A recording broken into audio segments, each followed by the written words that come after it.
बाबा जी और हुजूर जी की प्यारी साध संगत जी, राधा स्वामी जी, संगत जी। हम देखते हैं कि बाबा जी लगातार एक सेंटर से दूसरे सेंटर में जाते रहते हैं और वहां की संगत को दर्शन भी देते हैं।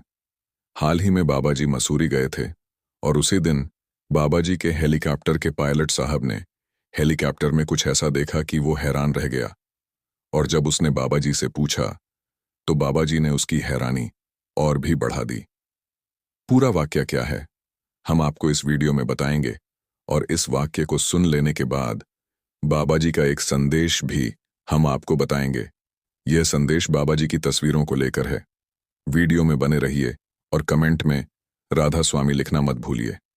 संगत जी लगभग 7-8 दिन पहले बाबा जी डेरे से देहरादून जहाज में और फिर देहरादून से मसूरी हेलीकॉप्टर में गए थे। उस दौरान हुजूर जी भी साथ थे, लेकिन हुजूर जी देहरादून से दिल्ली होते हुए विदेश यात्रा पर चले गए थे और बाबा जी मसूरी गए थे।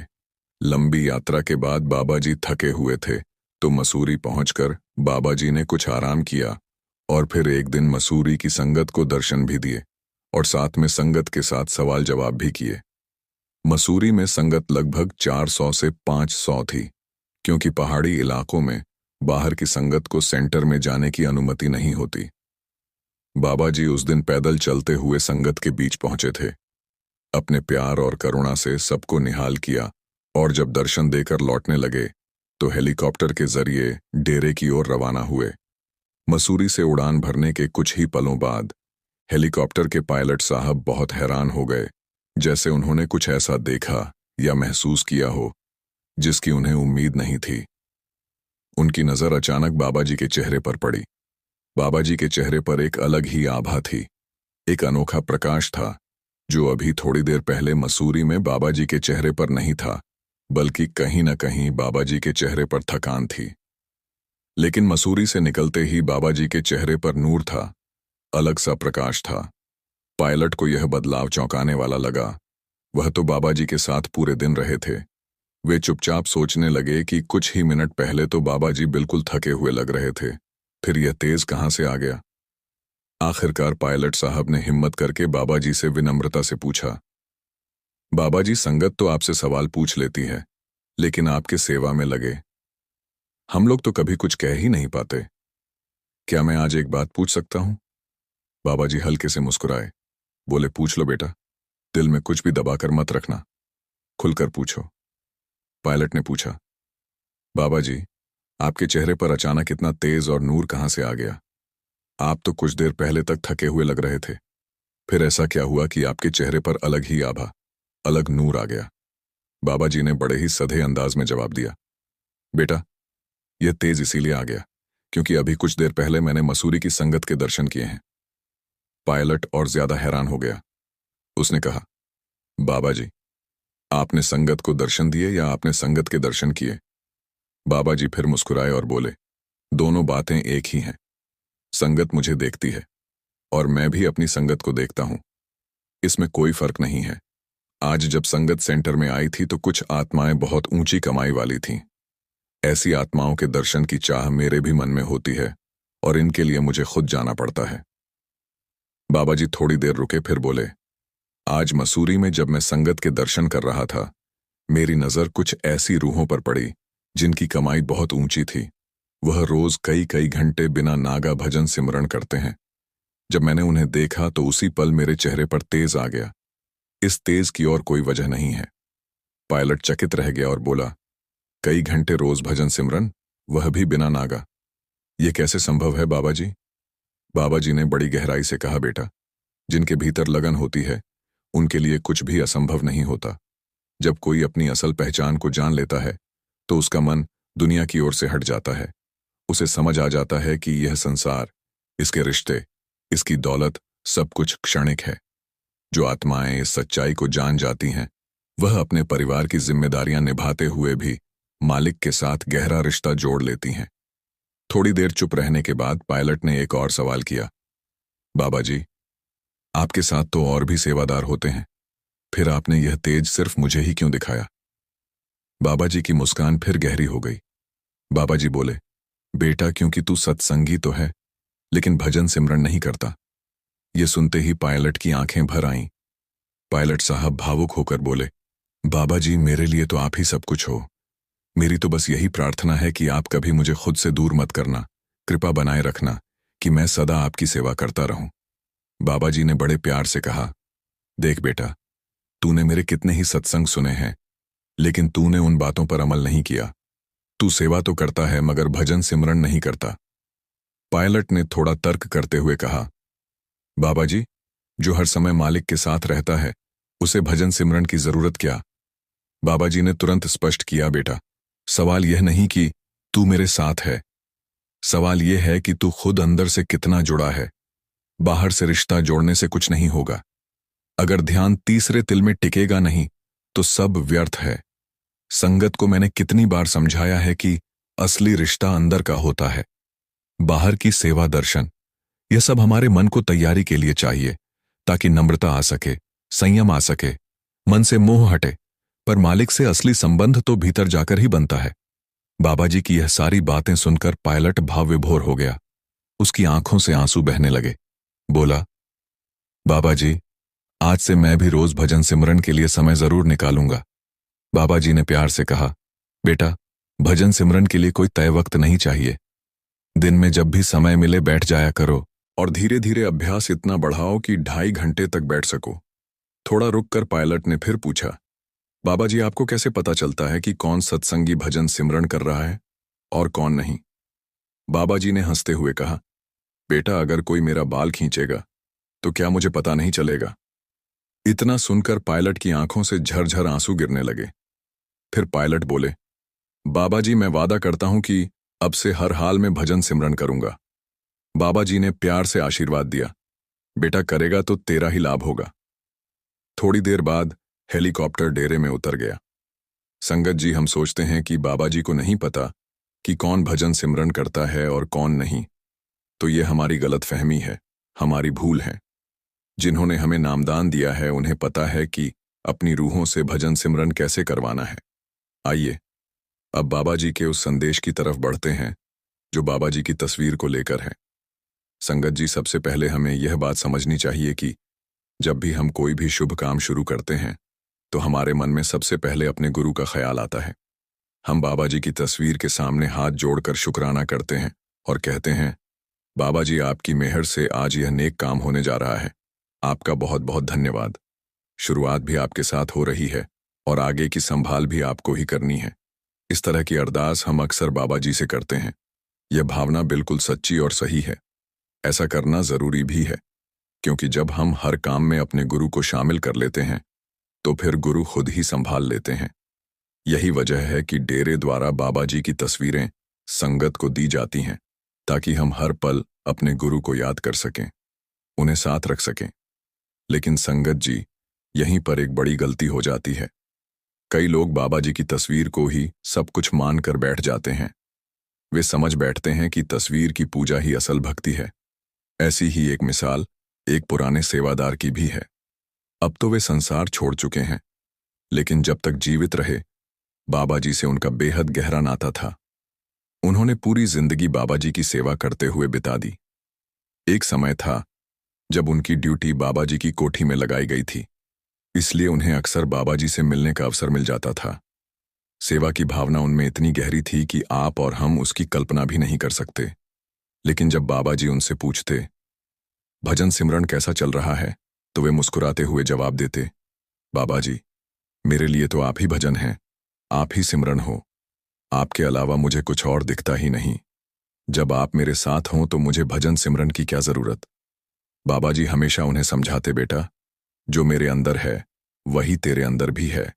मैं कोई मालिक नहीं हूं, मैं तो एक जरिया हूं तुम्हें मालिक से जोड़ने का, ज्यादा कुछ नहीं। लेकिन असली भक्ति तो उस मालिक की करनी है जो हम सबके भीतर है। लेकिन वो सेवादार इन बातों को गंभीरता से लेने की बजाय हंसी में उड़ा देता। रोज सुबह शाम वो बाबा जी की तस्वीर के आगे बैठकर वैसे ही पूजा करता जैसे कोई मंदिर में मूर्ति की आरती करता है। वो जोर जोर से शब्द गाता और यही समझता कि यही असली भक्ति है।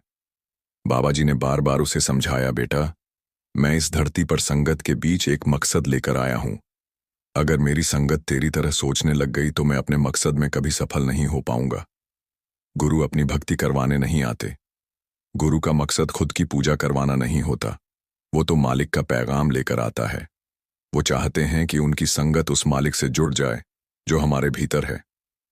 लेकिन सेवादार उनकी बात सुनता और फिर कहता, बाबा जी, आप बस हुक्म करो। आप कहोगे तो मैं कहीं से भी छलांग लगा दूंगा। लेकिन मुझे भजन सिमरन नहीं होता। मैं तो आपकी तस्वीर की भक्ति कर लेता हूं और मेरे मन को शांति मिल जाती है। बाबा जी मुस्कुराते हुए बोले, तू तो मेरी एक सीधी सी बात नहीं मानता और कहता है कि छलांग भी लगा दूंगा। सेवादार बोला, बाबा जी, मैं सेवा करता हूं। गुरु की तस्वीर के आगे रोज भक्ति करता हूं। क्या यह काफी नहीं है? बाबा जी ने समझाया, बेटा, अगर यही करना था तो नामदान की क्या जरूरत थी? यह तो बिना नामदान के भी हो सकता था। नाम लेने का मतलब है अंदर की यात्रा शुरू करना। अगर तू उसी बाहरी चीजों में उलझा रह गया तो असल कमाई कैसे होगी? तस्वीर तो एक कागज का टुकड़ा है, और अगर कागज से रूहानियत मिलती तो इससे आसान रास्ता और क्या था?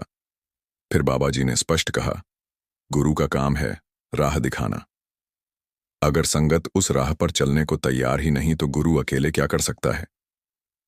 बाबा जी ने बहुत समझाया, लेकिन सेवादार ने फिर भी तस्वीरें की भक्ति जारी रखी। ऐसे ही समय बीतता चला गया। सेवादार सालों तक सेवा करता रहा। अब वो बूढ़ा हो चला था। शरीर पहले जैसी ताकत नहीं रखता था, लेकिन सेवा की भावना अब भी वैसी ही थी। एक दिन की बात है, वो लंगर घर में दाल बना रहा था। तभी बाबा जी वहां आए और सभी सेवादारों को दर्शन दिए। जब उनकी नजर उस पुराने सेवादार पर पड़ी तो उन्होंने उसे पास बुलाया और मुस्कुराकर पूछा, बेटा, इतने सालों की सेवा, अब तो तेरे रूहानी खजाने में भरपूर कमाई होनी चाहिए। सेवादार थोड़ा हैरान हुआ और बोला, बाबा जी, मैं समझा नहीं। बाबा जी ने शांत स्वर में कहा, बेटा, तू सचमुच एक समर्पित सत्संगी रहा है। तूने सेवा भी बहुत की, श्रद्धा भी रखी, पर अफसोस, तेरे अंदर की तिजोरी एकदम खाली पड़ी है। उसमें रूहानी कमाई नाम की कोई चीज नहीं है। यह सुनते ही सेवादार घबरा गया। उसकी आंखें भर आईं। वह बोला, बाबा जी, मैंने पूरी जिंदगी डेरे में सेवा की, क्या उसका कोई फल नहीं मिलेगा? बाबा जी ने कहा, बेटा, अगर बाहरी सेवा और तस्वीरें के आगे की पूजा से रूहानी खजाना भरने लगता तो फिर तो रास्ता बहुत आसान हो जाता। मैं फिर अपनी संगत को बस यही कहता कि मेरी तस्वीर की पूजा करो, डेरे आकर सेवा करो और तुम पार लग जाओगे। लेकिन क्या मैंने कभी ऐसा कहा है? सेवादार सिर झुकाकर बोला, नहीं बाबा जी, आपने ऐसा कभी नहीं कहा। बाबा जी बोले, सत्संगी बन जाना बहुत आसान है बेटा, लेकिन सत्संग में जो बार बार समझाया जाता है उसे अपनी जिंदगी में उतारना बहुत मुश्किल है। उसमें मेहनत लगती है, तपस्या लगती है, और हम लोग अक्सर इस आसान रास्ते को चुन लेते हैं जिसमें मन को सुकून तो मिलता है लेकिन आत्मा खाली रह जाती है। तूने अपनी पूरी जिंदगी मेरी बाहरी भक्ति में लगा दी, सेवा भी की, श्रद्धा भी रखी, लेकिन जब आज अंत का समय आया है तो तेरे पास वो रूहानी दौलत ही नहीं है जिसके लिए तुझे इंसान का जन्म मिला था। ये सुनते ही सेवादार की आंखों से आंसू बहने लगे। उसने कांपती आवाज में कहा, बाबा जी, मुझसे बहुत बड़ी भूल हो गई। आप बार बार समझाते रहे और मैंने आपकी बातों को पूरी तरह नहीं अपनाया, लेकिन अब जो थोड़ा समय मेरे पास बचा है मैं उसे सच्चे भजन सुमिरन में लगाऊंगा। बाबा जी ने प्रेम से सेवादार की ओर देखा और कहा, बेटा, अब तेरे पास सिर्फ 10 दिन का समय है। इन 10 दिनों में जो करना है कर लेना। यह सुनते ही सेवादार भीतर से कांप गया। उसने हाथ जोड़कर बाबा जी से कहा, बाबा जी, मेरी आपसे यही विनती है कि मुझे ताकत और हौसला दीजिए ताकि मैं इन आखिरी 10 दिनों में वो दौलत कमा सकूं जिसके लिए यह जीवन मिला था। बाबा जी ने जवाब दिया, जो भी सच्चे दिल से कोशिश करता है मालिक हमेशा उसके साथ होता है। इतना कहकर बाबा जी वहां से चले गए। सेवादार ने उस दिन के बाद से खुद को एक कमरे में बंद कर लिया। अपने परिवार को पहले ही कह दिया, अगले 10 दिन तक मुझे कोई परेशान ना करे। बाबा जी मुझे लेने आने वाले हैं। 10वें दिन मैं खुद स्नान करूंगा, नए कपड़े पहनूंगा और उसके बाद आप लोग मुझे ऐसे ही विदा कर देना। 10 दिनों तक ना उसने कुछ खाया न कुछ पिया। दरवाजे के बाहर खाना और पानी रखा जाता था। लेकिन सेवादार हाथ भी नहीं लगाता था। इन 10 दिनों में उसने ऐसा गहरा भजन सिमरन किया, इतनी सच्चाई और तड़प से मालिक को पुकारा कि बाबा जी की मेहर बरस पड़ी। अंत समय आया और जिस दिन बाबा जी ने कहा था, उस दिन वह सेवादार मुस्कुराते हुए नए कपड़े पहने शांत भाव से तैयार बैठा था। परिवार ने जैसे वह कह गया था वैसे ही उसकी अंतिम विदाई की। कोई रोना धोना नहीं, कोई अफसोस नहीं, सिर्फ एक अजीब सी रूहानी खुशबू थी उस कमरे में। संगत जी, यह वाकया हमें एक सीधा सा पैगाम देता है कि अगर हम सिर्फ तस्वीर की पूजा करके या बाहरी सेवा में रमकर यह सोच ले कि अब हमारा काम बन गया, तो हम उसी भ्रम में जी रहे हैं जैसे वह सेवादार जिया। बाबा जी ने हमेशा अंदर की ओर मुड़ने की बात की है, भजन सिमरन करने की बात की है, और अगर हमने आज भी उनकी बात नहीं मानी तो आखिर में हमें भी वहीं पछतावा होगा। बस फर्क इतना होगा कि शायद हमें वो आखिरी 10 दिन भी ना मिले। अब संगत जी, मैं आपको एक और सच्ची घटना सुनाना चाहता हूं जो डेरा ब्यास में हुए एक भंडारे के दौरान की है। संगत जी, कहने को तो हम सब सत्संगी हैं, लेकिन क्या सिर्फ अपने नाम के आगे सत्संगी जोड़ लेने से ही बात पूरी हो जाती है? सच्चाई तो यह है कि सत्संगी बनने के लिए बहुत कुछ छोड़ना पड़ता है। गुस्सा, अहंकार, मोह, लोभ, ये सब जहर की तरह होते हैं। बीते भंडारे पर 2 परिवार आपस में सिर्फ इसलिए भिड़ गए क्योंकि दोनों के अंदर गुस्सा और घमंड कूट कूट कर भरा था। बात बस इतनी थी कि किसी ने कैंटीन में खाने की लाइन तोड़ दी थी, लेकिन अहंकार ने उसे तूल दे दिया। आप जानते ही हैं कि भंडारे के दिनों में डेरे में लाखों संगत आती है। हर कैंटीन, लंगर घर, स्नैक बार में लंबी लंबी कतारें लगती हैं। इतनी भीड़ के बावजूद बाबा जी की संगत अनुशासन बनाए रखती है। ना कोई धक्का मुक्की, ना कोई अफरा तफरी देखने को कभी मिली है। ये सब इसीलिए संभव होता है क्योंकि बाबा जी हमें शुरू से ही अनुशासन में रहना सिखाते हैं। लेकिन कभी कभी कुछ लोग इस मर्यादा को तोड़ ही देते हैं। ऐसा ही हुआ। एक कैंटीन में ब्रेड लेने के लिए एक लंबी लाइन लगी हुई थी। तभी एक छोटा बच्चा, जिसकी मां ने उसके हाथ में कूपन थमाया था, सीधा लाइन के बीच में जाकर खड़ा हो गया। बच्चे को कहां पता होता है लाइन क्या होती है। बच्चे तो भोले होते हैं। बच्चे को जहां जगह मिली वह लाइन में घुस गया। बच्चा एक आदमी के आगे खड़ा हो गया।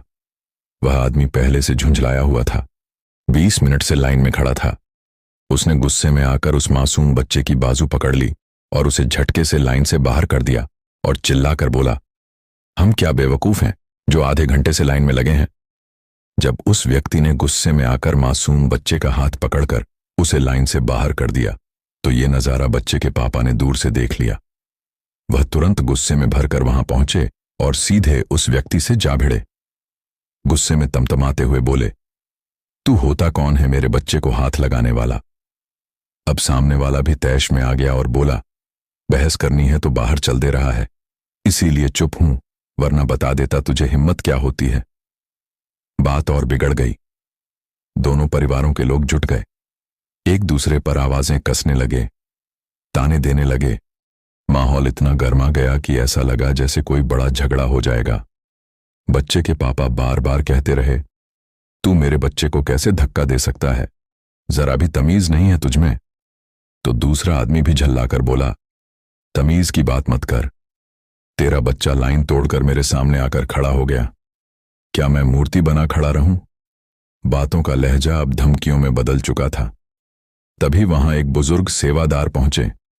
उन्होंने दोनों को एक सख्त लेकिन स्नेह से भरी डांट लगाई और बोले, क्या आप दोनों का यह व्यवहार मेरे जैसे पवित्र स्थान पर शोभा देता है। दोनों ने अपने अपने पक्ष रखने की कोशिश की। वह व्यक्ति बार बार यही दोहराता रहा कि बच्चा बीच में आ गया था, इसलिए गुस्सा आया। बुजुर्ग सेवादार ने ठंडी लेकिन गंभीर आवाज में समझाया, बेटा, बच्चे तो मासूम होते हैं, वो क्या जाने लाइन क्या होती है। अगर उसने बीच में आकर खड़ा हो भी गया तो आप उसे प्यार से समझा सकते थे। उसे धक्का देना, जोर से पकड़ना, यह तो आपके भीतर की अधीरता को दिखाता है। सोचिए उस बच्चे के मन पर क्या असर पड़ेगा। थोड़ी देर और समझाने के बाद आखिरकार दोनों परिवार शांत हुए। माहौल नरम पड़ा। दोनों ने एक दूसरे से माफी मांगी और बात वहीं खत्म हो गई। संगत जी, मैंने आपको यह किस्सा सिर्फ इसलिए सुनाया क्योंकि जो हुआ वह कहीं ना कहीं हम सबके साथ भी रोज के जीवन में होता है। कभी भीड़ में कोई हल्का सा हमें धक्का लग जाए, कोई पैर पर पैर रख दे या लाइन में जरा सा आगे निकल जाए तो हम आग बबूला हो जाते हैं। पर सोचिए, क्या यही हमारा असली स्वरूप है? क्या सत्संगी वही है जो केवल डेरे आता है, सेवा करता है, सत्संग सुनता है, या फिर सत्संग ही वह है जो अपनी हर बात, हर सोच, हर प्रतिक्रिया में गुरु की सीख को जिंदा रखता है? सत्संगी बनने का मतलब है अपने भीतर के काम, क्रोध, लोभ, मोह और अहंकार को जड़ से निकाल फेंकना। अगर इन 5 विकारों पर हमने काबू नहीं पाया तो हम सिर्फ नाम के सत्संगी हैं, आत्मा से नहीं। हमें बाबा जी की बातों को अपने जीवन में पूरी सच्चाई से उतारना है, अंदर से खुद को बदलना है, तभी हम रूहानी रास्ते पर बढ़ पाएंगे। आइए अब चलते चलते बाबा जी की तस्वीर पर आधारित एक और वाक्य सुनते हैं। यह सच्ची बात जालंधर के एक छोटे पर बेहद श्रद्धालु सत्संगी परिवार की है। परिवार का मुखिया सुरजीत सिंह नाम का एक सीधा साधा इंसान था जो जालंधर की एक फैक्ट्री में काम करता था। अपने 2 बच्चों और पत्नी के साथ एक साधारण घर में रहकर वह एक संतोष भरी जिंदगी जीता था। पूरा परिवार वर्षों से डेरा ब्यास से जुड़ा हुआ था और सुरजीत सिंह व उसकी पत्नी दोनों ने पहले ही नामदान ले रखा था। दोनों का भजन सिमरन अच्छा था और रविवार का दिन तो जैसे उनके लिए किसी त्योहार से कम नहीं होता। पूरा परिवार मिलकर सत्संग जाता था। बाबा जी पर भरोसा इतना गहरा था जैसे कोई बच्चा अपने पिता पर रखता है। बेटी जब शादी के लायक हुई तो उसकी शादी के लिए दोनों पति पत्नी ने रिश्ता तलाशना शुरू किया। सतगुरु की मेहर हुई और उन्हें एक अच्छा सा लड़का मिला। वह भी एक सत्संगी परिवार से था। दोनों परिवारों ने मिलकर शादी की तारीख तय कर दी और फिर शुरू हुई तैयारियां। सुरजीत ने अपनी सामर्थ्य और बरसों की बचत के अनुसार बेटी की शादी के लिए जरूरी कपड़े, गहने व अन्य सामान खरीद लिया और एक लोहे के संदूक में रखकर उसके ऊपर बाबा जी की तस्वीर रख दी और बाबा जी को अरदास कर दी, अब सब आपके हवाले हैं बाबा जी। शादी से कुछ दिन पहले उन्होंने सोचा कि सबसे पहला निमंत्रण पत्र बाबा जी को दिया जाए, तो उन्होंने पूरे परिवार के साथ डेरा जाने की योजना बनाई। लेकिन एक चिंता थी, घर में रखे कीमती सामान को छोड़कर जाना ठीक रहेगा या नहीं। इस बात को लेकर सुरजीत ने पत्नी से बात की तो पत्नी ने कहा, हम किसी को बताए बिना सुबह जाएंगे और शाम तक लौट आएंगे। चिंता मत करो बाबा जी, सब देख लेंगे। तो तय हुआ चुपचाप डेरा जाना है, किसी को बताना नहीं। लेकिन हुआ यह कि एक दिन पहले सुरजीत जब फैक्ट्री में था तो उसके 2 सहकर्मी उसे फोन पर अपनी पत्नी से डेरा जाने की बात करते हुए सुन लेते हैं। उन्हें पहले से पता था कि सुरजीत की बेटी की शादी है और उनके मन में लालच जाग गया।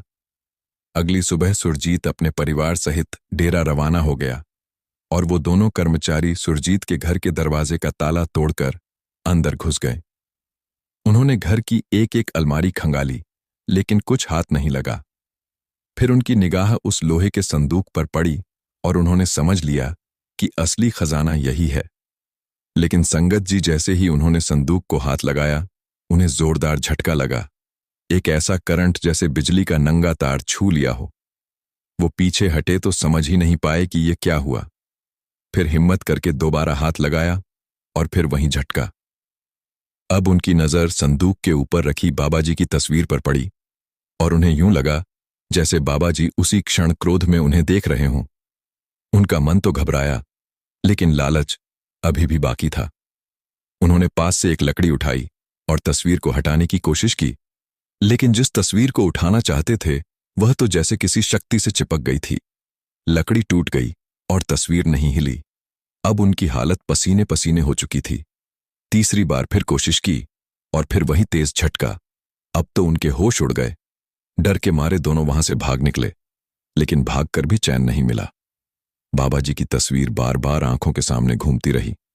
शाम को जब सुरजीत अपने परिवार के साथ घर लौटा तो टूटा हुआ ताला देखकर सब घबरा गए।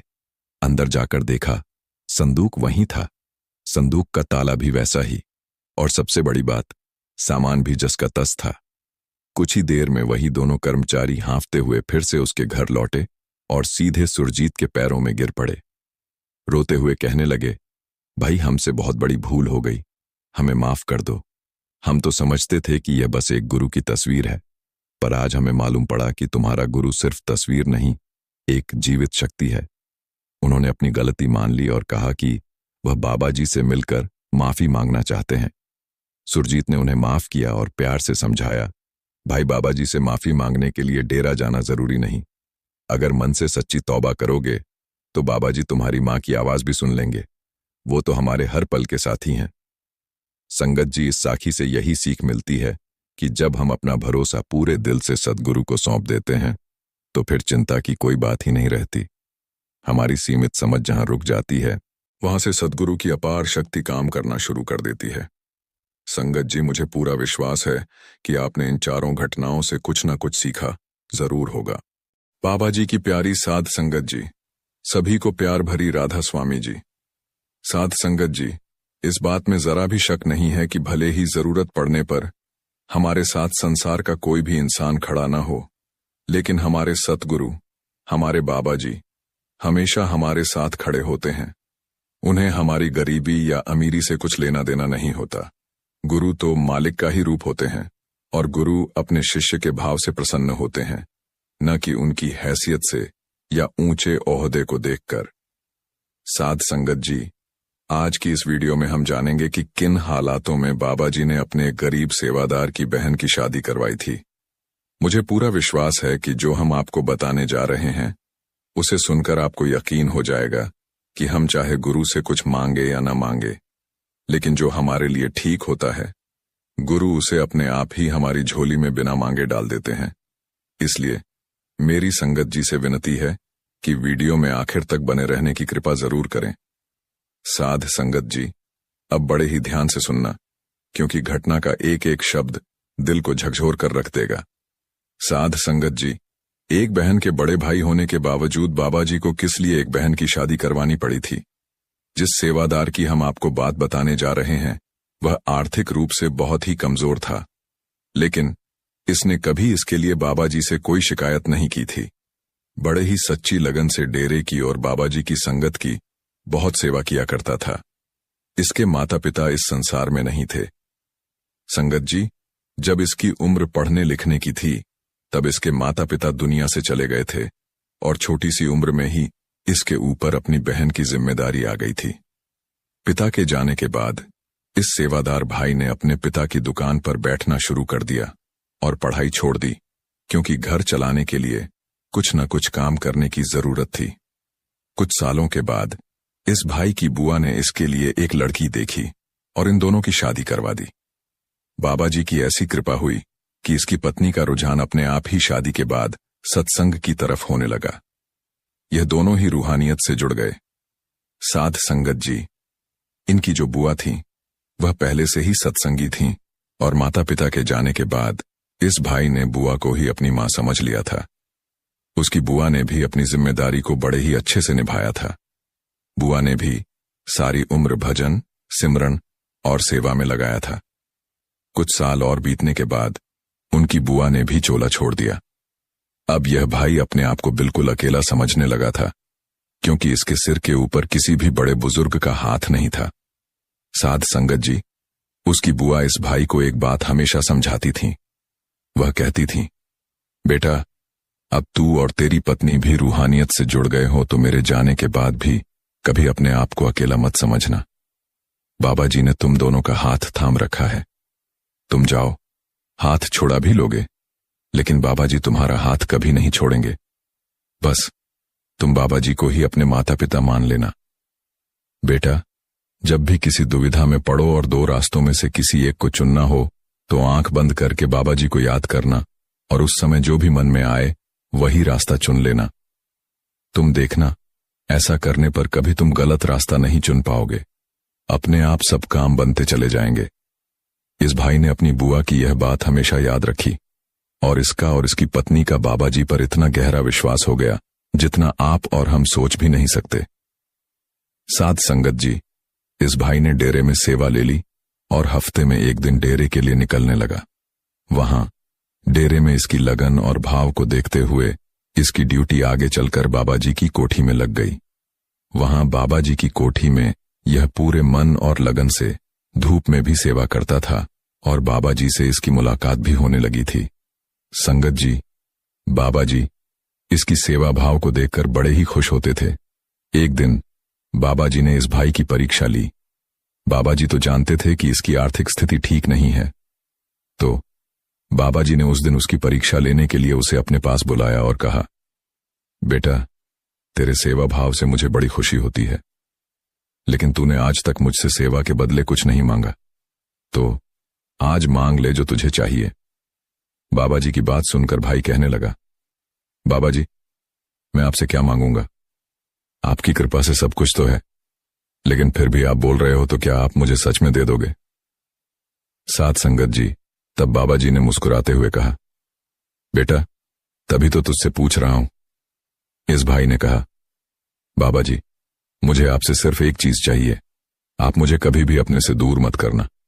बाकी सब आपकी मेहर से ठीक चल रहा है, मुझे इसके अलावा और कुछ नहीं चाहिए। बाबा जी ने मुस्कुराते हुए कहा, बेटा, मैं तो अपनी संगत के साथ हमेशा हूं। संगत ही मुझे अपने से दूर समझती है। जो संगत भजन सिमरन करती है, उन्हें यह बात अच्छी तरह से पता है कि मैं हमेशा उनके पास हूं। यह कहकर बाबा जी चले गए। भाई अपनी परीक्षा में पास हो गया था। संगत जी, ऐसे ही समय बीतता गया। कुछ समय के बाद इस भाई के घर एक बेटे ने जन्म ले लिया। अब इस भाई की जो छोटी बहन थी, वह भी शादी के लायक हो गई थी। इस भाई ने अपनी बहन के लिए रिश्ते देखने शुरू कर दिए। दो ऐसे रिश्ते इन लोगों को पसंद आए कि यह यहां आकर दुविधा में पड़ गए कि कौन से रिश्ते के लिए हां की जाए। अपनी बुआ की बात को याद करते हुए इस भाई ने आंखें बंद की और बाबा जी पर सब कुछ छोड़ते हुए उस समय जो भी उसके मन में आया उस रिश्ते के लिए हां कर दी। फिर लड़के वालों से मिलकर इस रिश्ते को पक्का कर दिया। संगत जी, इस भाई की आर्थिक स्थिति बहुत अच्छी नहीं थी, लेकिन क्योंकि अपनी छोटी बहन के लिए अब यही उसका पिता था, इसने अपनी बहन की शादी करवाने के लिए रिश्तेदारों से कर्ज लिया। साथ ही कुछ पैसे इसने शादी के लिए पहले से जोड़ कर रखे थे। संगत जी, इन पैसों से शादी की तैयारी शुरू कर दी गई। एक धर्मशाला बुक कराई गई और हलवाई को भी बुक करवा दिया गया। उन सभी को इस भाई ने एडवांस में थोड़ा थोड़ा पैसा देकर बुक कर लिया और बाकी का पैसा शादी के बाद देने की बात कह दी। साध संगत जी, अब बारी थी शादी के लिए कपड़े खरीदने की।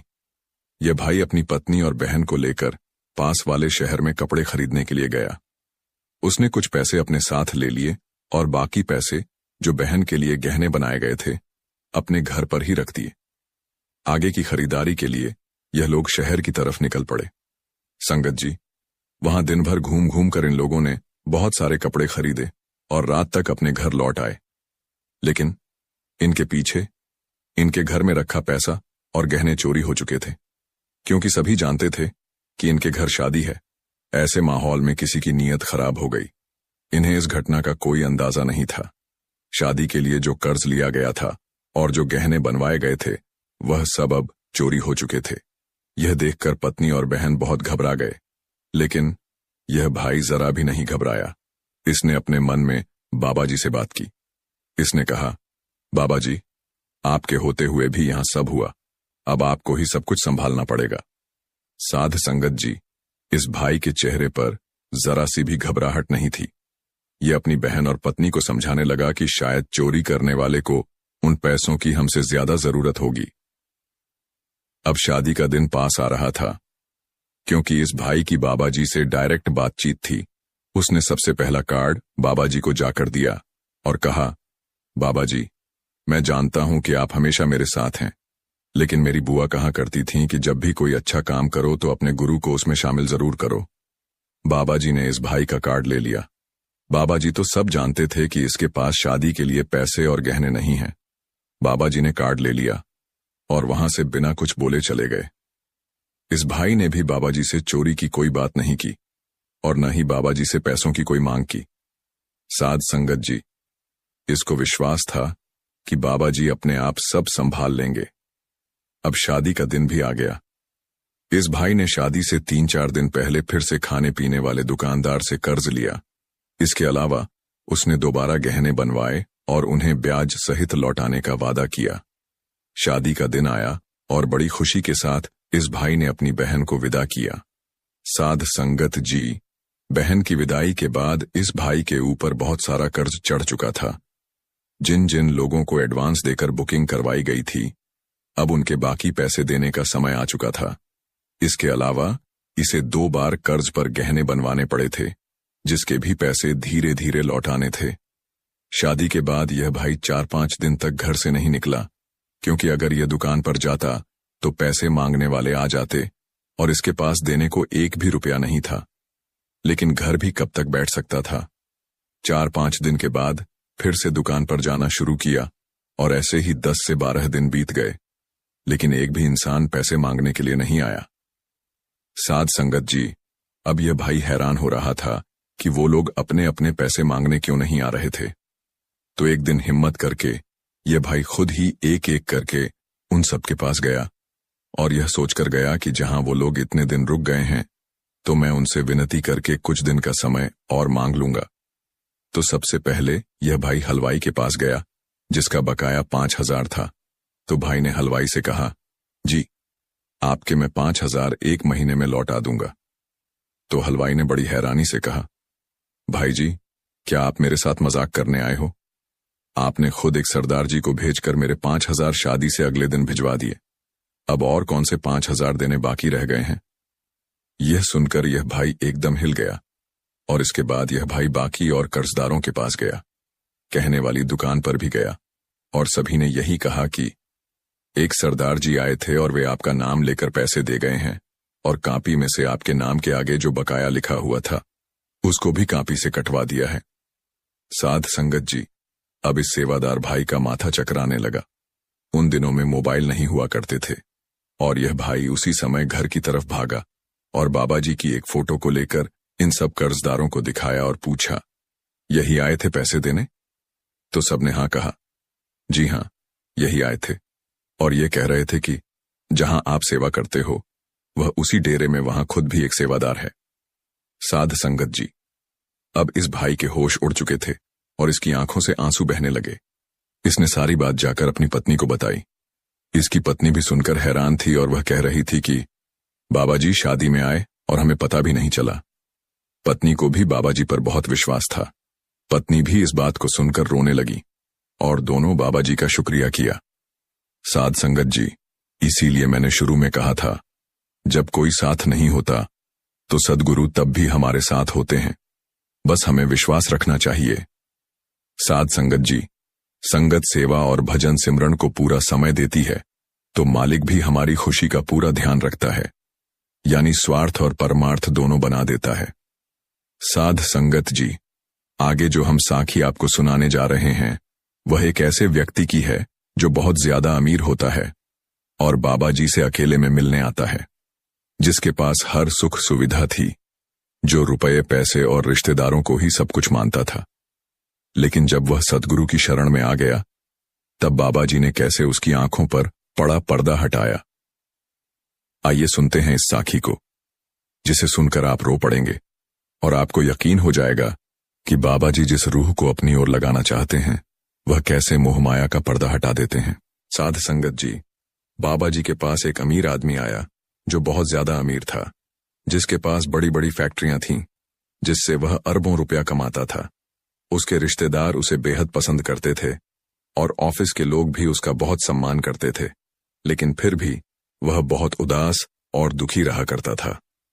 बाबा जी ने दुखी होने का कारण पूछा तो वह अमीर आदमी कहने लगा, मेरे पास रुपए पैसों तथा चाहने वालों की कोई कमी नहीं है और मुझे विश्वास भी है कि मुझसे सभी प्यार करते हैं, लेकिन फिर भी कभी कभी मन ऐसा महसूस करता है कि कोई मुझसे प्यार नहीं करता। ऐसा क्यों? वह अमीर आदमी बाबा जी से अरदास करने लगा कि बाबा जी मुझ पर कृपा करो। फिर बाबा जी ने कहा, मैं समझ गया कि तेरे मन में क्या चल रहा है। तू मुझसे मिलने आया है, इतना तो मैं तेरे लिए कर ही सकता हूं, लेकिन तुझे एक छोटा सा काम करना होगा। तो उस अमीर आदमी ने कहा, बाबा जी आपका हुक्म सर आंखों पर, आप कहो तो मैं वहीं जरूर करूंगा। साध संगत जी, यह अमीर आदमी बाबा जी को आजमाना चाहता था, लेकिन बाबा जी तो जान थे। बाबा जी ने उस अमीर आदमी को देखते ही सब समझ लिया था तब बाबा जी ने इस आदमी की एक छोटी सी परीक्षा ली। बाबा जी ने उस अमीर आदमी से कहा, एक काम कर, मेरे कमरे में एक काला चश्मा रखा है, उसे लेकर आ। तो वह अमीर आदमी दौड़कर बाबा जी का काला चश्मा ले आया। जब बाबा जी ने कहा, बेटा, यह काला चश्मा तो अपने पास ही रख और जब अपने घर पहुंच जाना तब इसे लगाना। वह आदमी जब अपने घर पहुंचा और जैसे ही उसने चश्मा पहना, उसे सामने खड़ी सेक्रेटरी की नकारात्मक आवाज सुनाई देने लगी। जैसे ही उसने चश्मा उतारा, सब कुछ सामान्य अवस्था में आ गया। अमीर आदमी को अब रहस्यमयी काला चश्मा मिल चुका था, जिसे पहनने के बाद किसी भी व्यक्ति की नकारात्मक सोच को देखा जा सकता था, लेकिन इससे उसके जीवन में दुखों के सिवाय और कुछ हासिल नहीं होने वाला था। जैसे जैसे अमीर आदमी को लोगों के काले चेहरे साफ दिखाई देने लगे, तो उसे आभास हुआ कि जो लोग उसे पसंद करते थे, दरअसल वे स्वार्थ के भाव से ही उससे जुड़े हुए थे। अंदरूनी तौर पर बहुत से लोग उसे जीते जी भी नहीं देखना चाहते थे, और तो और उसके अपने परिवार और रिश्तेदारों में भी बुरा सोचने वालों की कमी नहीं थी। अमीर आदमी दुनिया की सच्चाई जानकर दुखी हो गया। उसने सोचा, इतनी दौलत कमाई, इतने लोगों को रोजगार दिया, फिर भी लोग मेरे प्रति ऐसा भाव रखते हैं। वह अमीर आदमी बाबा जी का शुक्र करता है और कहता है, मुझे सही रास्ता दिखाने के लिए आपका धन्यवाद। काला चश्मा वह हमेशा अपने साथ रखता है। अब वह हर व्यक्ति को चश्मा पहनकर ही मिलता है। एक दिन वह अपने ऑफिस में बैठा कुछ काम कर रहा था। तभी ऑफिस का चपरासी कॉफी लेकर आया। अमीर आदमी उसे देखते ही उसके विचार पढ़ लेता है। वह व्यक्ति अंदर से बहुत दुखी था, क्योंकि अपनी छोटी सी तनख्वाह की वजह से वह अपनी पत्नी का इलाज नहीं कर पा रहा था। इसलिए वह मन ही मन अमीर आदमी को कोस रहा था। उसके दुहक का पता चलते ही अमीर आदमी उसे बैठने के लिए कहता है और बातों बातों में जान लेता है कि उसे पैसों की जरूरत है। अमीर आदमी चपरासी की पत्नी के इलाज के मुताबिक पैसे दे देता है। पैसे मिलते ही चपरासी के विचार अमीर आदमी के लिए बदल जाते हैं, जिससे उस आदमी को थोड़ी देर खुशी मिलती है। लेकिन सभी को पैसों से खुश नहीं किया जा सकता। वह फिर से दुखी रहने लगा, क्योंकि आज तक उसने जो भी सफलता हासिल की थी, उससे वह लोगों का सम्मान प्राप्त कर रहा था, जिससे उसे खुशी मिलती थी। लेकिन जब बाबा जी द्वारा मिला काला चश्मा पहनकर लोगों के दिलों की सच्चाई उसके सामने आई, तो वह जीवन के असली रूप से वाकिफ हो गया। तो साध संगत जी, इसीलिए समझाया जाता है कि संसार माया रूपी है। यहां कोई अपना नहीं होता। सब रिश्ते नाते कर्जों के हैं। जिस दिन कर्ज खत्म हो जाता है, उस दिन सब रिश्ते नाते खत्म हो जाते हैं। हमारा सच्चा साथी हमारा अपना सद्गुरु है, जो इस संसार में साथ देने का वादा करता है और मृत्यु के बाद भी साथ देता है। इसलिए गुरु अगर कुछ समझाते हैं या कुछ करने को कहते हैं, तो उस हुक्म को सबसे पहले और सबसे आगे रखना चाहिए। बाबा जी अक्सर कहते हैं कि बैंक में चाहे 5 लाख हो या 10 करोड़ पड़े हों, लेकिन खाना सभी को वही 2 रोटी है। आज जिस पैसों को कमाकर हम जोड़ रहे हैं और सोच रहे हैं कि यही सच्ची दौलत है, तो ये हमारी सबसे बड़ी भूल है। ये ठीक है कि बुरे समय के लिए अपनी कमाई से बचत करनी चाहिए, लेकिन हम लोग क्या करते हैं? बचत किए हुए पैसों पर इतना इतराने लगते हैं और सोचते हैं कि यह मीठा अगला देवता, यानी हमारे अंदर एक अलग ही घमंड आ जाता है और हम मान लेते हैं कि इस दौलत से ऊपर इस संसार में और कुछ नहीं है। साध संगत जी, हमें यह 2 बातें कभी नहीं भूलनी चाहिए। पहली यह कि मृत्यु एक अटल सत्य है, और दूसरी यह कि मालिक के नाम की कमाई ही असली दौलत है। रही बात इस संसार की, तो यह एक छल है। इन 2 बातों के अलावा और कुछ सच नहीं है। यह ठीक है कि इस संसार में जब तक रहना है, तब तक अपने परिवार और रिश्तेदारों के साथ रहना है, लेकिन इस संसार में रहकर इनके नहीं हो जाना चाहिए। इसलिए गुरु को हुक्म मानकर ही अपने जीवन को जीना चाहिए। संगत जी, अगली साखी को भी अंत तक सुने। साध संगत जी, अक्सर बाबा जी के सवाल जवाब में बहुत से लोग कहते हैं कि बाबा जी सेवा और सिमरन में लगाए रखना। कुछ लोग ऐसे आते हैं जो कहते हैं बाबा जी आखिरी वक्त तक हमें अपनी सेवा और सिमरन करते हुए चाहिए, तो वे लोग ऐसा क्यों कहते हैं? साध संगत जी, आज की जो साखी हम आपको सुनाने जा रहे हैं, उसे सुनकर आपको एहसास होगा कि एक दिन सेवा का फल हमें अवश्य मिलता है। तो चलिए बड़े ही प्रेम के साथ इस सखी को सुनते हैं। संगत जी, यह साखी उस समय की है जब 5वीं पातशाही श्री गुरु अर्जुन देव जी महाराज हरमंदिर साहिब दरबार में सेवा करते वक्त संगत को अपने दर्शनों से निहाल किया करते थे। उन दिनों वहां पर एक बहुत गरीब परिवार रहा करता था, जो दिहाड़ी मजदूरी करके कुछ ना कुछ घर ले जाते थे, जिससे फिर उनके घर का चूल्हा जलता था। उस गरीब परिवार में पति पत्नी और 4 बच्चे थे। उन दिनों उनका कोई काम ना था, कोई मजदूरी भी नहीं मिल रही थी। तो बच्चों ने और पत्नी ने उस आदमी से कहा कि आप एक ऐसा काम करो, यहां पर हरमंदिर साहिब में सेवा चल रही है, क्यों ना आप कुछ दिन सेवा में चले जाएं। सुना है वहां जो गुरु हैं वे सेवा के बदले में बहुत कुछ दिया करते हैं। तो उस आदमी ने कहा, अगर मैं सेवा पर जाता हूं तो फिर तुम लोगों के खाने पीने का प्रबंध कैसे चलेगा? उन्होंने कहा, कोई बात नहीं, आप सेवा में जाएं, घर का प्रबंध हम स्वयं देख लेंगे। अगले दिन वह आदमी हरमंदिर साहिब में जाकर नतमस्तक हुआ और वहीं सेवा पर लग गया। वहां पर तालाब के काम की सेवा चल रही थी, जहां से मिट्टी भरकर लोग टोकरियों में बाहर फेंक रहे थे। उस आदमी ने 3-4 दिन बड़े तन मन से सेवा की। उसका मन भी लग गया था, और जैसे जैसे वह व्यक्ति वहां पर सेवा करता, उधर उसके घर पर बरकत बढ़नी शुरू हो जाती है। घर पर एक आदमी आया जिसने कहा, मैं दूसरे प्रदेश से आया हूं, जहां पर उसकी जमीन है जो आपके नाम पर है। मैं एक ईमानदार व्यक्ति हूं, इसलिए वह आदमी जमीन नहीं रख सकता था। यह उसके सारे कागजात और कुछ पैसे हैं जो आपके हैं, इसे आप रखिए। अब साध संगत जी, उन लोगों की समझ में नहीं आ रहा था कि उनके साथ क्या हो रहा है।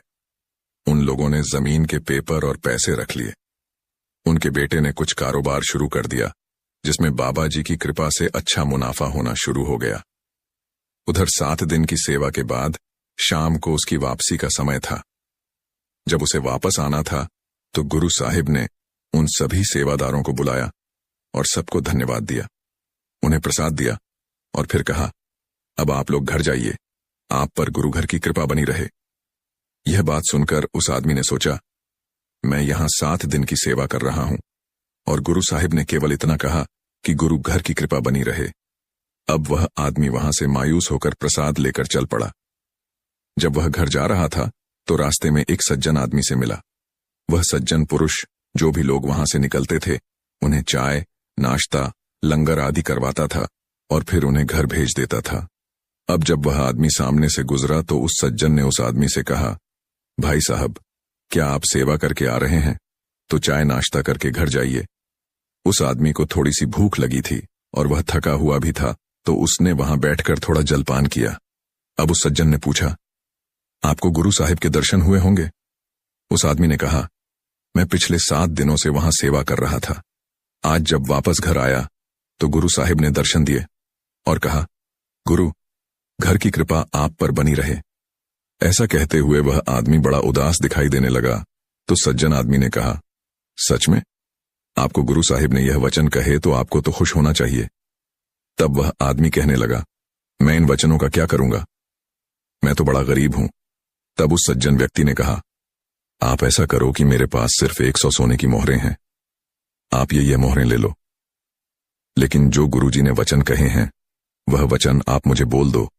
तो उस आदमी ने सोचा, मुझे इसके बदले में थोड़ी मोहरें मिल जाएंगी जिससे मेरा गुजारा हो जाएगा। उसने यह सोचकर 100 मोहरें ले लीं और कहा, आप पर गुरु की कृपा बनी रहे। जैसे ही उस आदमी ने अपने मुख से ऐसे वचन कहे, उसके घर में जो मुनाफे का काम चल रहा था वह घाटे में जाना शुरू हो गया।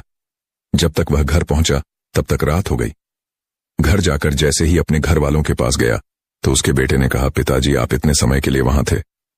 उसी बीच एक भले व्यक्ति आए जिन्होंने जमीन के पेपर और पैसे दिए।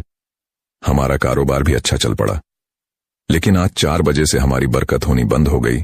तो उस आदमी को ख्याल आया कि 4 बजे ही तो उसने उन सज्जन को गुरु साहिब के कहे हुए वचन दिए थे। उसने सारी बात अपने घर वालों को बताई। जो गुरु साहिब ने वचन दिए थे वह मैंने दूसरे आदमी को देकर आया हूं।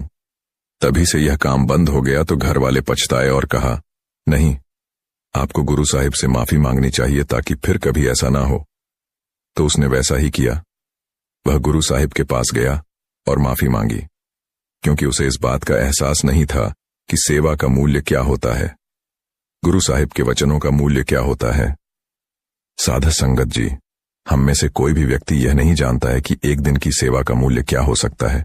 जब आसपास के लोगों ने सुना कि गुरु साहिब की कृपा से और सेवा से ही उस आदमी का पार उतारा हो गया है, तो उसके परिवार का एक अन्य व्यक्ति जो कि बहुत गरीब था, उसने भी गुरु साहिब की सेवा करने का फैसला किया। उसने सोचा कि मैं भी गुरु साहिब के पास जाकर कुछ नहीं मांगूंगा और निस्वार्थ सेवा करूंगा। अब उस आदमी ने ऐसा ही किया। वह जाकर बड़े सच्चे दिल से सेवा करने लगा। एक दिन की सेवा करके वह बहुत खुश हुआ। उसे बहुत आनंद प्राप्त हुआ। अब जब वह व्यक्ति घर वापस आ रहा था तो रास्ते में उसका एक्सीडेंट हो गया, जिससे उसकी मृत्यु हो गई। उस आदमी की मृत्यु के करीब 25 साल बाद एक राजा इसी दरबार में आया। तब गद्दी पर श्री गुरु गोविंद सिंह जी महाराज विराजमान थे। एक राजा हाथी पर आया और गुरु साहिब से मिलने की गुजारिश करने लगा। सदगुरु ने कहा, राजा को बोलो कि थोड़ा इंतजार करें, हम अभी आते हैं। राजा ने फिर संदेश भिजवाया कि नहीं, गुरु साहिब से कहिए कि मुझे जल्दी जाना है। अब गुरु साहिब ने राजा को बुलाया। जब राजा अंदर आया और जैसे ही गुरु साहिब ने उसे देखा, वे हंसने लगे। राजा को महसूस हुआ कि गुरु साहिब मुझे देखकर क्यों हंसते हैं। जैसे जैसे राजा पास आता गया, गुरु साहिब की हंसी बढ़ती गई। जब राजा पास आकर बैठा तो उसने अदब से सलाम करके गुरु साहिब से कहा, गुरु जी, आप मुझे देखकर हंस क्यों रहे थे? क्या मेरी शक्ल अच्छी नहीं है या मेरी तरफ से कोई गुस्ताखी हुई है? गुरु साहिब ने कहा, ऐसा कुछ नहीं है, तुम्हारी शक्ल तो बहुत अच्छी है, तुमसे कोई गुस्ताखी नहीं हुई। मैं तो गुरु की रहमत देखकर खुश हो रहा हूं। राजा ने कहा, गुरु साहिब, मैं कुछ समझा नहीं, थोड़ा विस्तार से समझाइए। गुरु साहिब ने कहा, पिछले जन्म में तुमने केवल एक दिन की सेवा की थी और घर जाते समय तुम्हारी मृत्यु हो गई थी। गुरु साहिब ने तुम पर इतनी कृपा की है कि उसे एक दिन की सेवा का मोल तुम्हें राजा बनाकर दिया गया है, और आज वही व्यक्ति 1 मिनट के लिए भी बाहर इंतजार नहीं कर सकता। राजा ने झट से गुरु साहिब के चरणों में माथा टेक दिया और माफी मांगने लगा।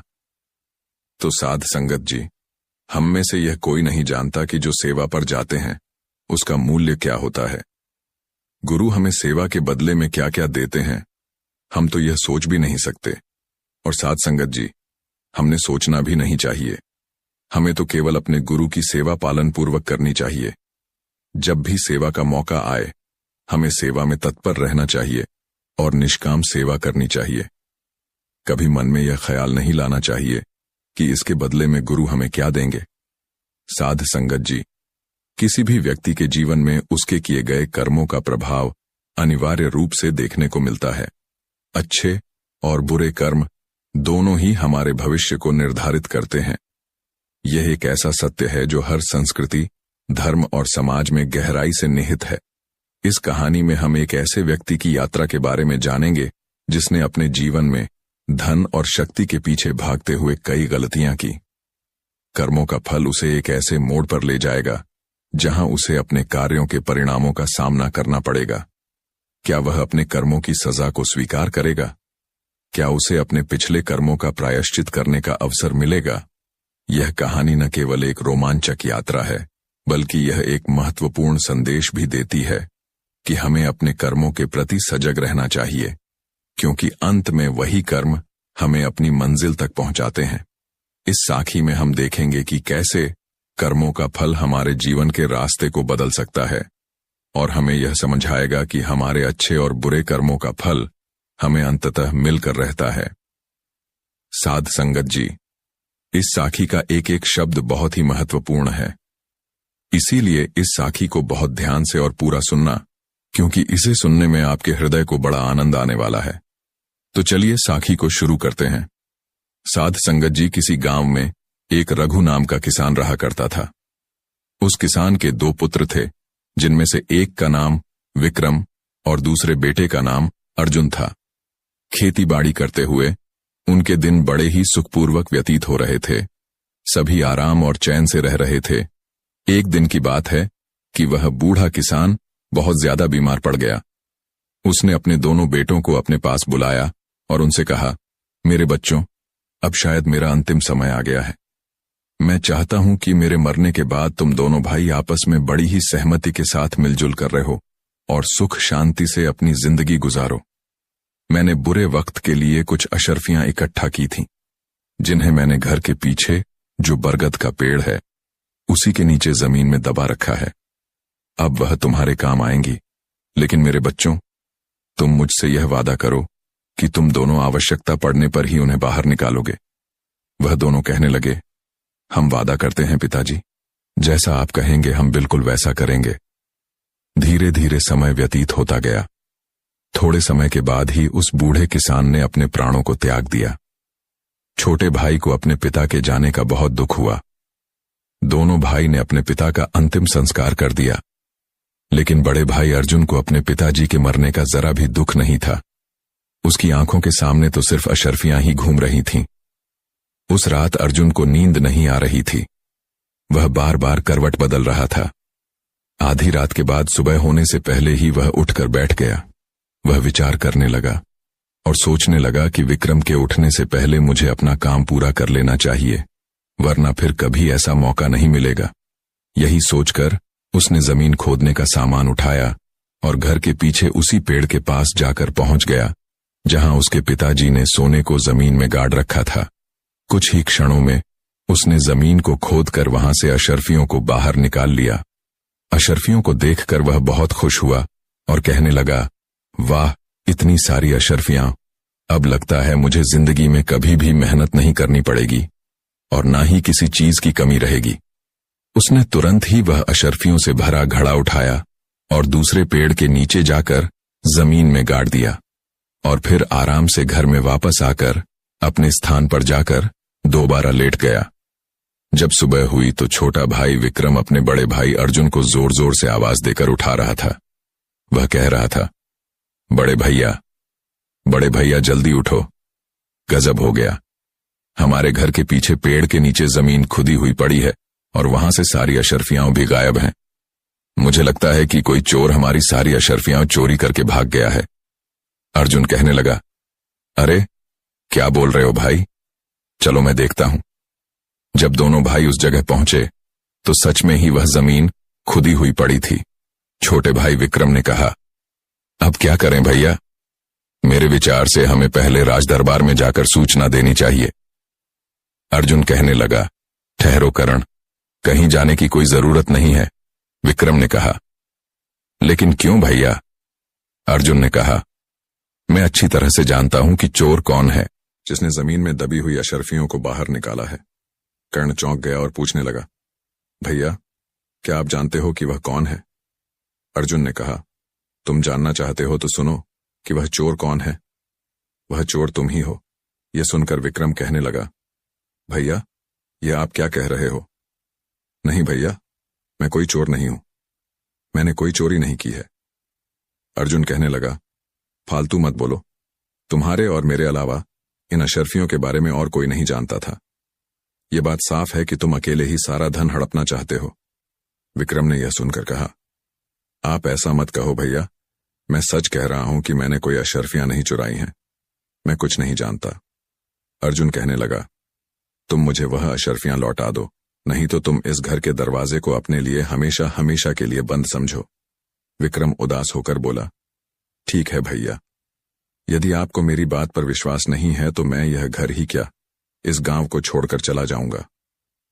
विक्रम दुखी मन से तुरंत ही वहां से निकल पड़ा। वह रास्ते में ही चलते चलते सोचने लगा, सच्चाई जाने बिना ही बड़े भैया ने मेरे साथ ऐसा सुलूक क्यों किया? अब बदनाम होने से अच्छा है कि मैं यह गांव छोड़कर चला जाऊं। अब घर पर बैठा अर्जुन बड़े आराम से यही विचार कर रहा था कि वह कितनी आसानी से यह कांटा अपने आप ही निकाल गया। अब सारी अशर्फियां सिर्फ मेरी हैं और मेरे अलावा और किसी को इसमें हिस्सा नहीं देना पड़ेगा। दूसरी तरफ जो उसका छोटा भाई विक्रम था, वह बड़े ही दुखी मन से वहां से चला जा रहा था। शाम भी हो गई थी। चलते चलते उसके मन में कई तरह के विचार उत्पन्न हो रहे थे। उसके मन में एक विचार आया कि कहीं भैया ने सारा धन हड़पने के लिए ही कोई चाल तो नहीं चली है। वह अपने विचारों में खोया हुआ लगातार चलता ही जा रहा था कि तभी वह एक बड़ी सी चट्टान के ऊपर जाकर बैठ गया। अब रात हो चुकी थी और चारों ओर घना अंधेरा छाया हुआ था। उलझन में पड़े विक्रम सारी बातें सोच ही रहा था कि तभी उसके कानों में कुछ आवाज आई। यह 4000 तुम्हारे और 4000 मेरे। वह सोचने लगा कि यह कैसी आवाज है। सच्चाई जानने के लिए विक्रम नीचे की ओर झुका। उसने देखा कि 3 आदमी वहां पर थे जो बैठे हुए थे और वे तीनों आपस में किसी तरह के धन का बंटवारा कर रहे थे। विक्रम को यह समझने में बिल्कुल भी देर न लगी कि यह तीनों चोर चोरी का माल आपस में बंटवारा कर रहे हैं। तभी अचानक से विक्रम का पैर फिसल गया और वह उन चोरों के बीच में जाकर धड़ाम से गिर पड़ा। अंधेरा होने के कारण चोरों को कुछ भी दिखाई नहीं दिया और वे डर के मारे भागने लगे और कहने लगे, भागो भागो भागो यहां से। लगता है कि यह राजा का कोई गुप्तचर या फिर उनका कोई सिपाही है जो हम सभी लोगों का पीछा कर रहा था। एक चोर कहने लगा, हाँ भाई, तुम ठीक कहते हो, चलो भागो यहां से। चोर अपना चोरी का माल जो भी चोरी करके लाए थे डर के मारे वहीं छोड़कर भाग गए। जब विक्रम की नजर उस पर पड़ी तो वह मन ही मन बहुत प्रसन्न हुआ, लेकिन तभी उसके मन में एक दूसरा विचार आया कि असल में यह मुद्राएं चोरी की हैं। इन्हें साथ में ले जाना बिल्कुल ठीक नहीं होगा। इसलिए उसने सोचा, इनको यहीं पर गाड़ देता हूं और जरूरत पड़ने पर मैं इन्हें ले जाऊंगा। यही विचार करके विक्रम ने वह सारी मुद्राएं एक पेड़ के नीचे गाड़ दी और रात भर वहीं पर रहा। सुबह होते ही वह अपने रास्ते पर चलने लगा। दोपहर होते होते वह एक घने जंगल से गुजर रहा था। तभी कुछ लुटेरों ने उसे घेर लिया। लुटेरों का सरदार उससे कहने लगा, खबरदार, जो कुछ भी तुम्हारे पास है वह निकाल कर हमें दे दो, नहीं तो हम तुम्हें जान से मार देंगे। करण लुटेरों की बात सुनकर कहने लगा, भाइयों, मैं तो खुद ही एक मुसीबत में हूं और मेरे पास धन भला कहां से आएगा। लुटेरों का सरदार कहने लगा, यह झूठ बोल रहा है, इसकी तलाशी लो। तलाशी लेने के बाद जब विक्रम के पास से वास्तव में उन्हें कोई भी वस्तु प्राप्त नहीं हुई तो सरदार क्रोध से चिल्ला उठा और कहने लगा, कोई बात नहीं है, अगर इसके पास पैसे नहीं हैं तो भी यह हमारे काम आएगा। इसे अपने ठिकाने पर ले चलो, देवी मां को इसकी बलि चढ़ाई जाएगी। यह बात सुनते ही विक्रम के होश उड़ गए। वह सोचने लगा, एक तरफ मैं मुसीबत का मारा था और कहां जाकर इन डाकुओं के चंगुल में पड़ गया, अब तो और बड़ी मुसीबत का सामना करना पड़ रहा है। तभी कुछ डाकुओं ने विक्रम के हाथ पैर बांधे और उसे उठाकर अपने ठिकाने पर ले गए। परंतु उनके अड्डे तक पहुंचते पहुंचते विक्रम को एक उपाय समझ आ गया। अड्डे पर पहुंचने के बाद उसने डाकुओं के सरदार से कहा, अगर तुम मुझे अपने दल में शामिल कर लेने का वादा करो तो मैं तुम्हें 8000 स्वर्ण मुद्राओं का पता बता सकता हूं। सुनकर लुटेरों का सरदार कहने लगा, 8000 मुद्राएं? यदि तुम वास्तव में सच कहते हो तो हमें तुम्हारी शर्त मंजूर है, जल्दी से हमें उन मुद्राओं का पता बताओ। विक्रम कहने लगा, देखो भाई, अभी तो रात होने वाली है, इस समय वहां पर जाना बिल्कुल भी ठीक नहीं है। कल सुबह होते ही मैं तुम लोगों को वहां ले चलूंगा। लुटेरों का सरदार कहने लगा, ठीक है, लेकिन खबरदार हमारे साथ कोई भी चालाकी करने की कोशिश बिल्कुल मत करना, वरना तुम जानते हो कि इसका क्या परिणाम होगा। तुम्हारे साथ जो भी होगा वह तुमसे बर्दाश्त नहीं होगा, इसलिए सोच समझकर मुझसे कोई बात करना। विक्रम बोला, निश्चिंत रहो सरदार, मैं तुमसे कोई भी धोखा नहीं करने वाला। सुबह होते ही मैं आप सबको वहां लेकर जाऊंगा। सरदार ने कहा, ठीक है। अगली सुबह होते ही विक्रम उन चोरों को उसी जगह पर लेकर पहुंच गया जहां उसने वह सोने की मुद्राएं जमीन में दबाई थीं। सरदार के आदेश पर तुरंत ही उसके आदमियों ने उस जगह को खोदा और शीघ्र ही वे स्वर्ण मुद्राएं उनके सामने थीं। स्वर्ण मुद्राओं को देखकर वे सभी, जो सरदार के आदमी थे, बहुत ही प्रसन्न हो गए। उन्होंने मुद्राओं को अपनी थैली में भर लिया और अपने अड्डे की ओर चल पड़े। परंतु विक्रम के दिमाग में अभी भी कोई दूसरी योजना चल रही थी। वह विचार कर रहा था, यह स्वर्ण मुद्राएं एक तरह से तो मेरे काम में ही आईं, लेकिन मैं जल्दी ही इनकी मौत का कारण बन जाऊंगा। इस घटना के बाद विक्रम लुटेरों के गिरोह के साथ ही रहने लगा और वह लुटेरों के सरदार का सबसे विश्वासपात्र व्यक्ति बन चुका था। कुछ समय के बाद विक्रम ने उन लुटेरों के सरदार से कहा कि सरदार, मैं 10 दिन के लिए अपने घर को जाना चाहता हूं।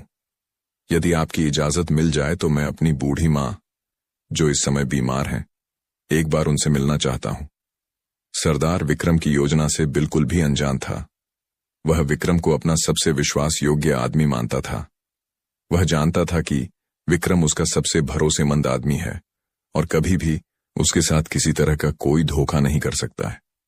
उस डाकू ने जब विक्रम की बात सुनी तो उसने विक्रम को 10 दिन के लिए अपने घर जाने की इजाजत दे दी।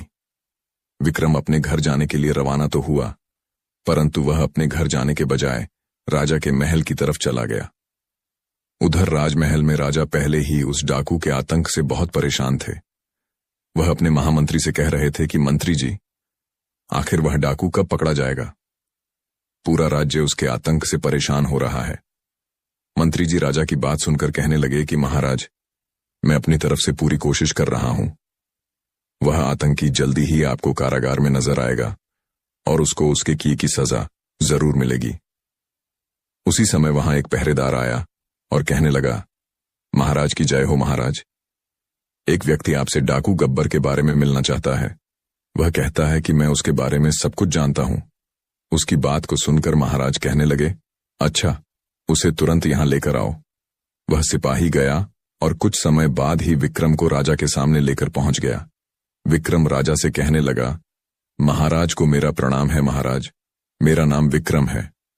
राजा कहने लगे, कहो नौजवान, तुम गब्बर के बारे में क्या जानते हो? उसके बारे में तुम्हें जो भी जानकारी है वह सब कुछ मुझे बता दो। विक्रम कहने लगा, महाराज मुझे क्षमा करें, मैं आपसे एकांत में इस बात को करना चाहता हूं। मंत्री ने कहा, दुष्ट, क्या तुम जानते नहीं, यहां राजा के सम्मानित और विश्वासपात्र व्यक्ति मौजूद हैं। जो कहना चाहते हो तुम सबके सामने ही कहो। राजा कहने लगे, ठहरिए महामंत्री जी, यदि यह हमसे एकांत में बात करना चाहता है तो हम उसे एकांत में ही बात करेंगे। आप लोग यहां से चले जाइए, हमें बिल्कुल एकांत छोड़ दीजिए। सब लोग बाहर चले गए और विक्रम ने राजा को अकेले में पूरा किस्सा सुनाकर बता दिया। उसने आगे कहा, महाराज, इस तरह से मैं उस डाकू का विश्वसनीय आदमी बन चुका हूं। पूरी घटना के बारे में विक्रम ने राजा को बता दिया और बोला, अब मैंने उसे अपने जाल में फंसा लिया है। महाराज, अब बस उसे और उसके साथियों को पकड़ने के लिए मुझे आपकी सहायता की जरूरत है। उसकी बात सुनकर राजा कहने लगे, बहुत खूब नौजवान, तुम्हारी चतुराई और साहस से मैं बहुत प्रसन्न हूं। उन भयानक डाकुओं को पकड़ने के लिए जो भी सहयोग चाहिए वह मुझसे तुम बेझिझक होकर कह सकते हो। मैं करने को तैयार हूं। कहो, क्या करना होगा? विक्रम कहने लगा, महाराज, कल रात आपको कम से कम हमारे साथ में 300 सिपाहियों को मेरे साथ भेज दीजिए। मैं उन सभी को उन डाकुओं के अड्डे पर ले जाऊंगा जहां पर वह सैनिक उन डाकुओं पर आक्रमण कर देंगे और उन डाकुओं को गिरफ्तार कर लिया जाएगा। राजा कहने लगे, बिल्कुल ठीक है नौजवान, तुम्हारी सलाह बिल्कुल उचित है, मैं इसे मानने के लिए तैयार हूं। तो तय रहा कि हम कल रात को हमारे सैनिकों को तुम्हारे साथ भेजेंगे। तब तक तुम यहीं राजमहल में हमारे शाही मेहमान बनकर रहो। अगले दिन रात होते ही विक्रम अपनी योजना के अनुसार सैनिकों को लेकर डाकुओं के अड्डे पर पहुंच गया। सैनिकों की टोली ने उन डाकुओं पर आक्रमण कर दिया। कुछ ही समय में सैनिकों ने उन डाकुओं को गिरफ्तार कर लिया और उनमें से कुछ डाकू मारे भी गए। जो बचे हुए थे उन्हें महाराज के सामने पेश कर दिया गया। राज दरबार में विक्रम को देखकर डाकुओं का सरदार मन ही मन सोचने लगा, इसने कितना बड़ा धोखा किया। मैंने इस व्यक्ति पर विश्वास किया और इसने मेरे साथ विश्वासघात किया। इस आदमी ने हमें कहीं का नहीं छोड़ा। अगले दिन दरबार में सभी दरबारियों और मंत्रियों से विचार विमर्श करने के बाद राजा ने सभी डाकुओं को एक ही सजा सुना दी।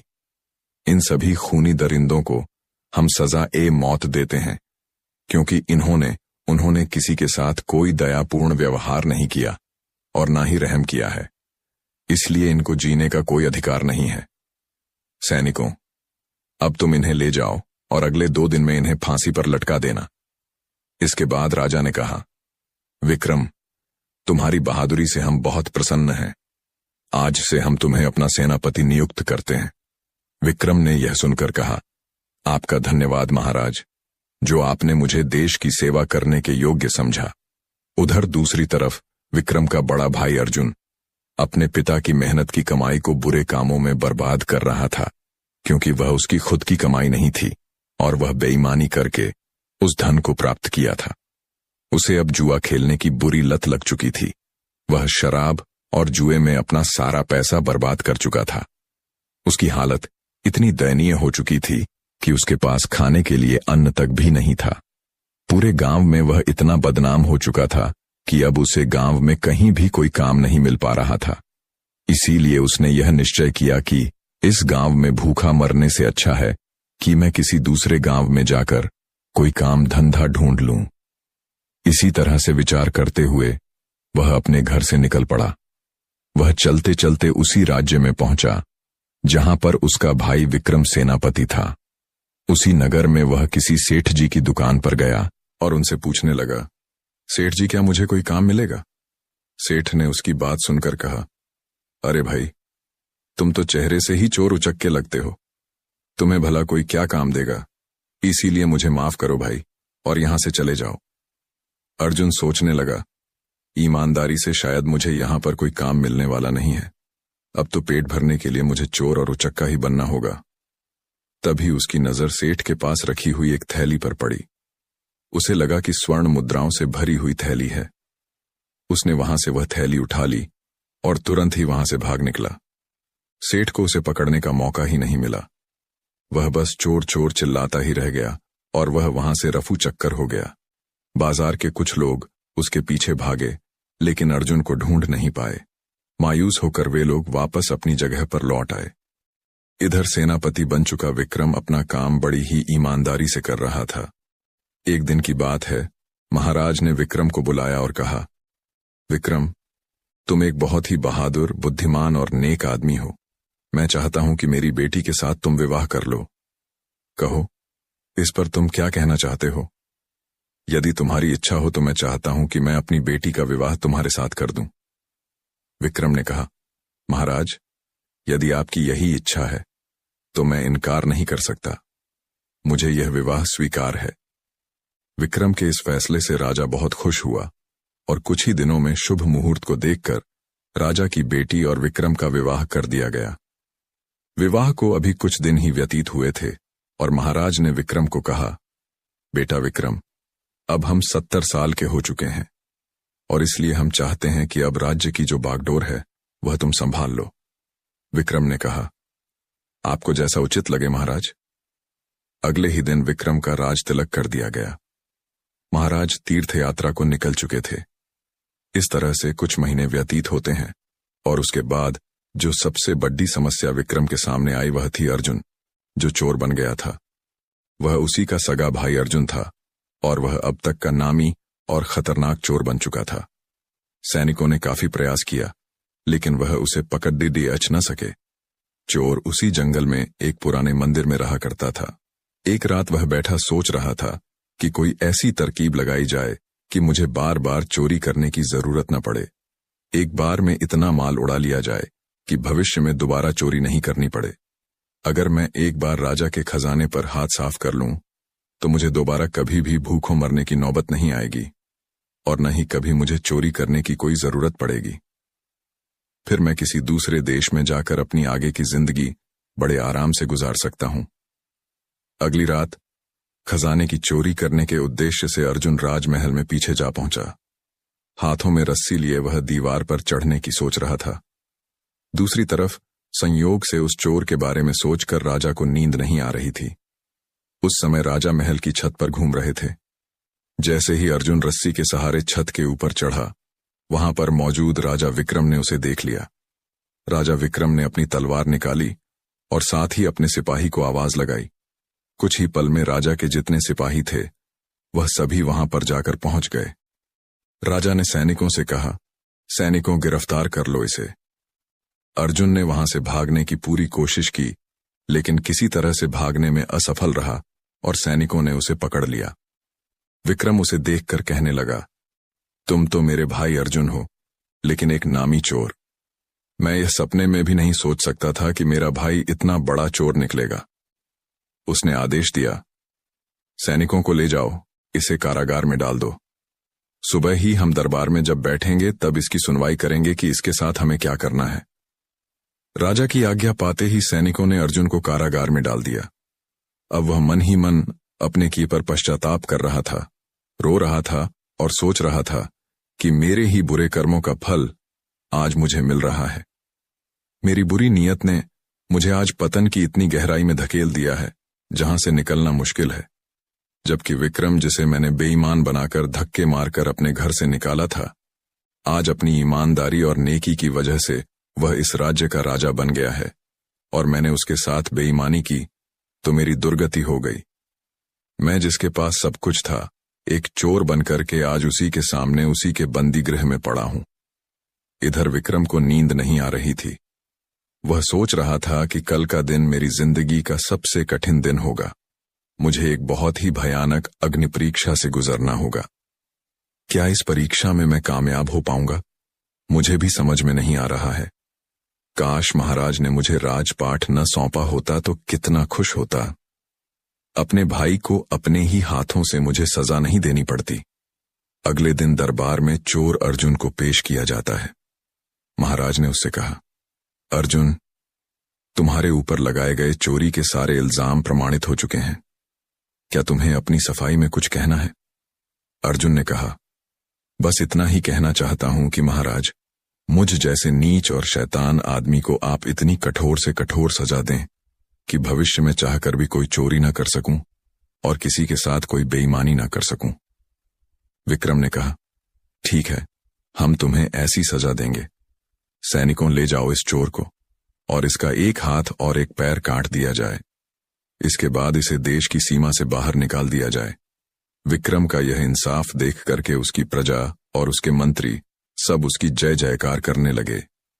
राजा की आज्ञा का पालन किया गया और चोर का एक हाथ और एक पैर काट करके उसे राज्य की सीमा से बाहर निकाल दिया गया। जब वह देश छोड़ करके जा रहा था तो तभी उसके सामने राजा विक्रम पहुंच गए। विक्रम को देख करके अर्जुन बोला, महाराज, आप कैसे यहां पर आ गए? काश आपने मेरा एक हाथ और एक पैर काटने के बजाय मुझे मौत की सजा दे दी होती तो बड़ा अच्छा होता। आपने तो मुझे तड़प तड़प कर मरने के लिए छोड़ दिया। मैं इस दुनिया में क्या करूंगा? विक्रम ने कहा, उस समय तो मैं एक राजा था, परंतु अब मैं आपके सामने राजा विक्रम नहीं बल्कि आपका छोटा भाई विक्रम खड़ा हूं। एक राजा होने के नाते मैंने एक चोर को सजा देकर के अपने राजधर्म का पालन किया और अब एक भाई अपने भाई से अपने धर्म और कर्तव्य का पालन करने के लिए आया है। अर्जुन ने कहा, मैं कुछ समझा नहीं। विक्रम कहने लगा, भैया, मैं जानता हूं कि एक हाथ और एक पैर काटने की वजह से आप कभी भी कोई काम अपने जीवन में नहीं कर पाएंगे और इसके लिए मैं आपको कुछ धन देकर के जाऊंगा। इस थैली में कुछ स्वर्ण मुद्राएं हैं, इन्हें आप ले लीजिए, जो कि मेरी मेहनत की कमाई है। मुझे विश्वास है कि इस मेहनत के धन के साथ आप किसी दूसरे देश की सीमा में अपना जीवन बड़े ही आराम से व्यतीत कर सकते हैं।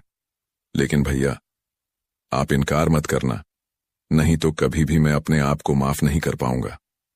इतना सुनकर के अर्जुन कहने लगा, तुम कितने महान हो विक्रम। ईश्वर हमेशा तुम्हें इसी तरह से खुश रखें, प्रसन्न रखें। फिर दोनों आपस में गले मिलकर के एक दूसरे को बड़े मन से विदा करते हैं। बड़ा भाई छोटे भाई से कहने लगा, मेरी ईश्वर से यही प्रार्थना है कि मुझे हर जन्म में तुम्हारे जैसा ही भाई मिले। और दोनों भाई अपनी अपनी राह पर इस तरह से वापस चले गए। उसके बाद उस देश में अर्जुन को दोबारा किसी ने भी वन में नहीं देखा और राजा विक्रम अपनी प्रजा का पालन करते हुए सुखमय जीवन व्यतीत करने लगे। साध संगत जी, आज की वीडियो यहीं समाप्त होता है। ऐसी ही रूहानी सत्संग साखियां सुनने के लिए चैनल को सब्सक्राइब जरूर करें। जी राधा स्वामी जी।